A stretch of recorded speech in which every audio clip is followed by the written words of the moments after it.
ತುಮಕೂರಿನಲ್ಲೂ ಧಾರಾಕಾರ ಮಳೆಗೆ ಜನ ಕಂಗಾಲಾಗಿ ಹೋಗಿದ್ದಾರೆ. ನಿರಂತರವಾಗಿ ಸುರಿದಂತಹ ಮಳೆಗೆ ಹಳ್ಳ ಕೊಳ್ಳಗಳೆಲ್ಲವೂ ಕೂಡ ತುಂಬಿ ಹರಿತಾ ಇದೆ. ಮಾಚಘಟ್ಟ ಗ್ರಾಮಕ್ಕೆ ತೆರಳುವಂತಹ ರಸ್ತೆ ಜಲಾವೃತವಾಗಿದೆ. ತುಮಕೂರು, ಗುಬ್ಬಿ, ತಿಪಟೂರು ಸೇರಿ ಹಲವು ಕಡೆ ಭಾರೀ ಮಳೆಯಾಗಿದೆ. ಹಲವು ಕಡೆ ತಗ್ಗು ಪ್ರದೇಶಗಳಿಗೆ ಈ ಮಳೆಯ ನೀರು ನುಗ್ಗಿ ಅವಾಂತರ ಸೃಷ್ಟಿಯಾಗಿದೆ.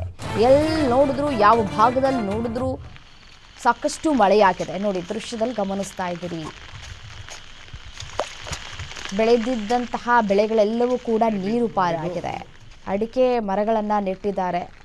ಅಡಿಕೆ ಸಸಿಗಳೆಲ್ಲವೂ ಕೂಡ ನೀರಿನಲ್ಲಿ ಕೊಳ್ತು ಹೋಗ್ತಾ ಇದೆ. ಅತಿಯಾಗಿ ಮಳೆಯಾಗ್ತಾ ಇರುವಂತಹ ಹಿನ್ನೆಲೆಯಲ್ಲಿ ನೀರು ಸರಾಗವಾಗಿ ಹರಿದುಕೊಂಡು ಹೋಗೋದಕ್ಕೂ ಕೂಡ ಸಾಧ್ಯ ಆಗ್ತಾ ಇಲ್ಲ. ಒಳಹರಿವು ಕೂಡ ಹೆಚ್ಚಳ ಆಗತ್ತೆ ಕೆಲವು ಭಾಗದಲ್ಲಿ. ನೋಡಿ, ತೆಂಗು ಯಾವ ರೀತಿಯಾಗಿ ಮತ್ತು ಈ ಅಡಿಕೆ ಯಾವ ರೀತಿಯಾಗಿ ನೀರಿನಲ್ಲಿ ಮುಳುಗಿ ಹೋಗಿದೆ ಅನ್ನೋದನ್ನು ಗಮನಿಸಬಹುದು.